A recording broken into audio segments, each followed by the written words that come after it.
లోపల అడిగిపోతుంటే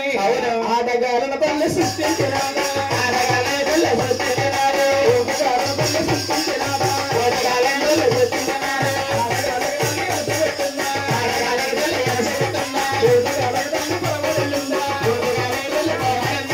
అదిగో మహాతల్లి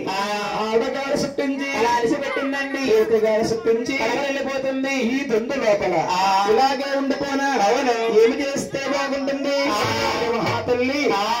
దొందు లోపల అవును 3 గుడ్డులుగా చుండునే మూడు గుడ్డులుగా వస్తున్న తల్లి ఏం చేస్తుందండి అమ్మ 3 గుడ్ల మీద సక్కరలో సక్కరలో ఆరిసేత్తమ్మ 3 గుడ్ల మీద సక్కరలో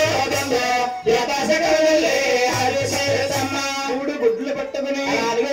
అలిగిపోతుంటే వాళ్ళు జారిన గుడ్డ కింద పట్టారా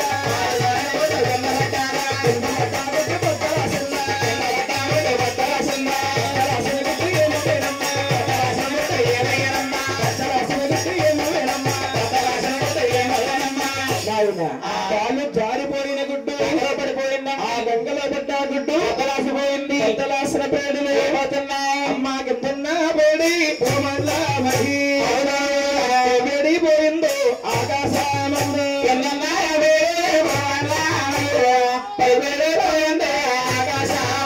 మరి కిందన్న పేడి వల్లమైంది పైనున్న పేడి ఆకాశమైంది అందులో సందామేమో ఏమి జరిగేనమ్మా సూర్యుడు సుందరుడే విలసిపోతారు అందులో సందామా ఏమి జరిగేనమ్మా సూర్యుడు సుందరుడే విలసిపోతారు అందులో ఉండే సందమాముడండి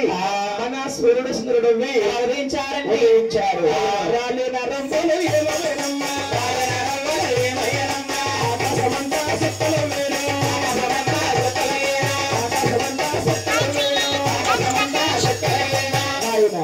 రాలిపోయిన రంగులన్నీ కూడా అవును ఆకాశానికి సుక్కల కింద ఏర్పడ్డాయి ఇలా ఉంటుండగా అవును మహాతల్లి ఎలా ఉందా అమ్మా 2 గుడ్ల మీద సక్కరలో ఆరిసేత్తమ్మ 2 గుడ్ల మీద సక్కరలో ఎంత సక్కరదల్లి ఆరిసేత్తమ్మ 2 గుడ్లు పట్టుకుని అలిగిపోతుంది రెండొక్క గుడ్డు పట్టరాసిందా రెండో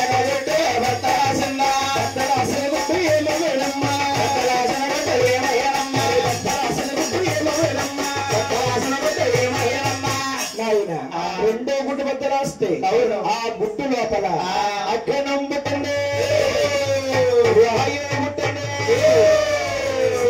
సేవలు అవతాల కింద మారిపోయి